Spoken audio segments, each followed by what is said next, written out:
आप देख रहे हैं फर्स्ट इंडिया न्यूज और आपके साथ में विजेंद्र सोलंकी। कोटा से इस वक्त की बड़ी खबर का रुख करते हैं। 15 वर्षीय नाबालिग हत्याकांड मामले में पुलिस को एक बड़ी सफलता हाथ लगी है। गुरुग्राम से धरा गया फरार हत्यारा टीचर गौरव जैन।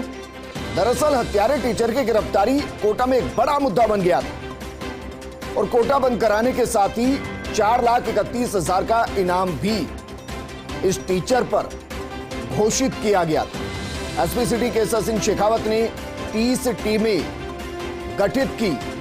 मेरे सहयोगी भंवर जुड़ गए। भंवर, पुलिस के लिए बड़ी चुनौती, लेकिन थोड़ी देरी से सही हत्यारा टीचर गौरव जैन धरा गया, गुरुग्राम से धरा गया। बिल्कुल 2 दिन पहले विदेश मंत्री शांति धारीवाल कोटा में थे विजेंद्र, और जो मृतका है उसके परिजनों के साथ उनका दुख बांटने के लिए, गम बांटने के लिए उनके आवास पर गए थे। जब वो बाहर निकल रहे थे तो मेरे सामने उन्होंने एएसपी सिटी प्रवीण जैन को कहा था कि अगर वो हत्यारा टीचर नहीं पकड़ा गया तो ये न सिर्फ कोटा पुलिस पर बल्कि पूरे कोटा पर एक कलंक लग जाएगा कि एक बेटी की हत्या करने के बाद इस तरह से एक टीचर एक हफ्ते के बाद भी पुलिस की पकड़ में नहीं आ रहा है। और आप इसका गंभीरता का अंदाजा विजेंद्र इस बात से लगा सकते हैं कि सिटी पुलिस ने उसकी गिरफ्तारी पर 10,000 का इनाम घोषित किया था, लेकिन कोटा की कोचिंग संस्थानों ने, हॉस्टल एसोसिएशन ने कुल मिलाकर के 4 लाख से भी ज्यादा के इनाम का ऐलान किया था कि कोई भी उसका अगर सुराग दे देगा। किस तरीके से लाया जा रहा है इसको? देखिए, बहरहाल जब मैंने ये खबर ब्रेक की थी तब ये खबर सोर्सेज के हवाले से थी, लेकिन अभी थोड़ी देर पहले ही मेरी एसपी सिटी केसर सिंह शेखावत से बात हो गई है और उन्होंने इस खबर को एक तरह से इसको वेरीफाई कर दिया है, पुष्टि कर दी है।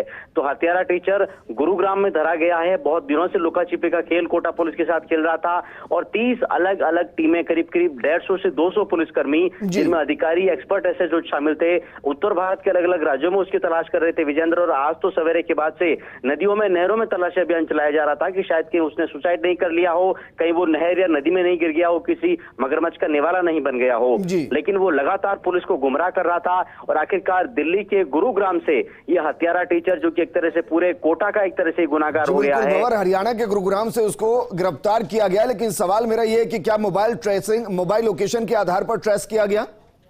देखिए विजेंद्र, मोबाइल लोकेशन के आधार पर ट्रेस करने की बात करीब इसलिए खारिज नजर आती है क्योंकि वो बहुत ही एक आम आदमी होने के बावजूद भी एक शातिर किस्म का एक तरह से बदमाश हत्यारा निकला। उसने हर तरह से पुलिस को गुमराह किया, स्कूटी अपनी अलग जगह पर छोड़ी, नाव से बैठ करके उसने नदी पार की, कोटा के रंगपुर घाट से बूंदी की तरफ गया, बाद में अलग अलग व्हीकल्स पकड़ के वो गुरुग्राम में पहुंच गया।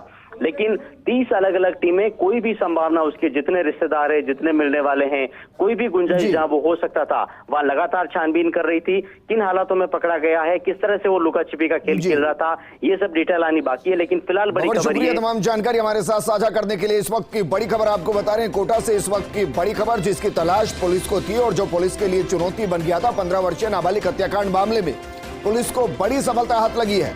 गुरुग्राम से धरा गया फरार हत्यारा टीचर गौरव जैन और हत्यारे टीचर की गिरफ्तारी कोटा में एक बड़ा मुद्दा बन गई थी।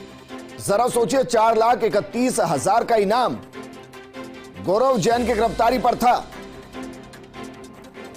और एक बड़ी सफलता हाथ लगी है। कोटा बंद कराने के साथ ही 4,31,000 का इनाम घोषित किया था। एसपी सिटी केसर सिंह शेखावत ने 30 टीमें गठित की। लगभग 170 से 180 के आसपास पुलिसकर्मी इन टीमों का हिस्सा। और अब इस वक्त की बड़ी खबर, आरोपी गौरव जैन को गिरफ्तार कर लिया गया है। गुरुग्राम से गिरफ्तार किया गया, बाय रोड लाया जाएगा या फिर एयरप्लेन के जरिए लाया जाएगा। कौन सी टीम जिसने इन्हें गिरफ्तार किया, किस हालात में गिरफ्तार किया, वो कौन से क्लू जिसके आधार पर गौरव जैन को गिरफ्तार किया गया, तमाम सवाल जिनका खुलासा जल्द होगा। लेकिन इस वक्त की बड़ी खबर यही कि हत्यारे टीचर की गिरफ्तारी हो गई है। गुरुग्राम से फरार हत्यारा टीचर गौरव जैन गिरफ्तार किया गया है।